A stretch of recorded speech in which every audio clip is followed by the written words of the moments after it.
जिन्नात खून की प्यासी। मैं सलीम के जैसे ही आपको सुनाने जा रहा हूँ। कभी न कभी किसी न किसी को किसी से प्यार तो हुआ ही होगा। मुझे भी हुआ था, लेकिन इंसानों से नहीं बल्कि एक जिन्नात लड़की से। आपको जानकर हैरानी होगी कि एक इंसान को जिन्नात लड़की से कैसे प्यार हो सकता है। दरअसल मुझे पहले पता नहीं था कि वो एक जिन्नात लड़की है, लेकिन जब पता चला तो मेरी तो हालत ही खराब हो गई। आज मैं आपको अपनी वो डरावनी, दिल को दहला देने वाली एक हॉरर स्टोरी बताने जा रहा हूँ।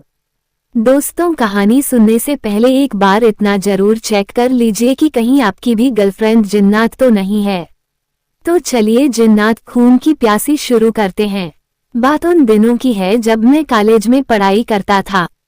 उन दिनों मैं सिर्फ पढ़ाई में ही ज्यादा ध्यान लगाता था, लड़कियों से हमें ज्यादा मतलब नहीं रखता था। मैं घर से सीधे कॉलेज और कॉलेज से सीधे घर जाता था, और शाम को पार्क में या बाजार में घूमने की बजाय मैं लाइब्रेरी में या घर पर किताबें पढ़ा करता था। कुछ दिनों के बाद मुझे लगा कि कोई लड़की मुझे रेगुलर फॉलो कर रही है। वो मुझे कॉलेज में, कैंपस में, लाइब्रेरी में, हर जगह दिखती थी। अब तो धीरे धीरे मैं भी उसकी तरफ खींचने लगा था। मुझे वो लड़की अब अच्छी लगने लगी थी, लेकिन मेरी हिम्मत नहीं होती थी कि मैं उससे जाके कुछ कह सकूं।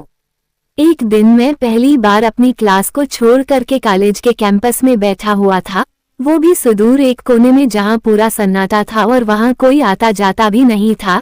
तभी वो लड़की अचानक से मेरे सामने आ गई और मेरे ही सामने आ करके बैठ गई। अब तो मेरी जैसे सांसें ही रुक गई हूँ। वो धीरे धीरे मुझसे बात करने लगी, मैं भी धीरे धीरे उससे बातें करना शुरू कर दिया। फिर ये सिलसिला लगातार चलता रहा। वो मुझे कभी भी, कहीं भी, किसी भी जगह मिल जाती और मुझसे ढेरों बातें करती। लेकिन कभी कभी मैं उससे उबता तो मैं कहता कि यहाँ से चली जाओ, लेकिन वो गुस्साने लगती और जाती नहीं। ऐसे ही चलते चलते बड़ा वक्त बीत गया। अब मैंने सोचा कि अब मैं उससे अपने दिल की बात कह दूंगा। बस मुझे अब एक अच्छे मौके की तलाश थी। फिर वो लड़की मुझे वहां से एक सुनसान इलाके में ले करके चली गई। मुझे कुछ अजीब सा लग रहा था और मन में ख्याल भी बड़े अजीबोगरीब और डरावने आ रहे थे। तभी एक बरगद के पेड़ के पास एक वीराने में जाकर के हम रुक गए और वो बोली, ये है मेरा घर, अब तुम भी मेरे साथ यहीं रहोगे। मुझे तो पहले ये एक भद्दा मजाक लगा, लेकिन जब मैंने उससे पूछा कि हम इस पेड़ पर क्या करेंगे तो वो गुस्साने लगी, और वो गुस्साते गुस्साते धीरे धीरे वो अपने असली रूप में आने लगी। और जब मैंने उसके असली रूप को देखा तो अब मेरी हालत हद से ज्यादा खराब हो चुकी थी, क्योंकि वो लड़की नहीं एक जिन्नात थी। अब तो मुझे अपनी किस्मत पर भी रोना आ रहा था। मैं चिल्लाना चाह रहा था, लेकिन मेरे मुंह से कोई आवाज नहीं निकल रही थी। मैं भागना चाह रहा था, लेकिन चाह करके भी मेरे कदम उस जगह से हिल ही नहीं पा रहे थे। मैं हाथों को हिलाना भी चाह रहा था, लेकिन चाहकर मेरे हाथ भी हिल नहीं रहे थे। शायद मैं पूरी तरीके से उसके कब्जे में आ चुका था।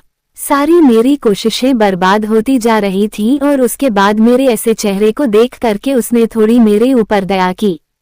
वह जिन्नात लड़की अब अपने पूरे रूप में आ चुकी थी, बेहद डरावनी दिख रही थी, और उसने मुझसे कहा कि तुम मुझे अच्छे लगते हो और अब तुम कहीं नहीं जा सकते हो, अब तुम मेरे साथ ही रहोगे। मेरे तो समझ में नहीं आ रहा था कि मैं करूं तो क्या करूं। अब वो लड़की अपने नुकीले हाथों से मेरे ऊपर हमला करने जा रही थी, या यूं कहें कि उस नुकीले दांतों से वो मुझे जान से मार देना चाहती थी। लेकिन तभी वो रुक गई और उसने मुझसे कहा कि क्या तुम कुछ और कहना चाहते हो?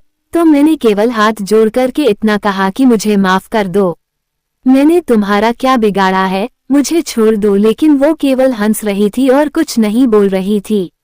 उसके बाद से मैंने देखा कि दूर मजार पर से एक पीर बाबा आ रहे थे, और वो लड़की मुझे वहां से ले करके एक खंडहर में चली गई और वहां पर वो मुझे तड़पाने लगी।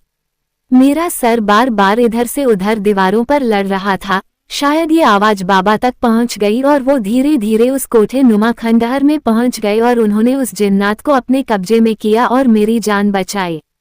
और जाते जाते मुझे एक ताबीज दी और बोले कि अब इसे अपने गले से मत उतारना, ये जिन्नात लड़की बहुत ताकतवर है, ये अक्सर यहाँ पर लोगों को इसी तरीके से मारती है और उन्हें अपने साथ रखना चाहती है, तुम्हारी किस्मत अच्छी थी कि तुम आज बच गए, क्योंकि हर समय हर बार सबकी किस्मत अच्छी नहीं होती है।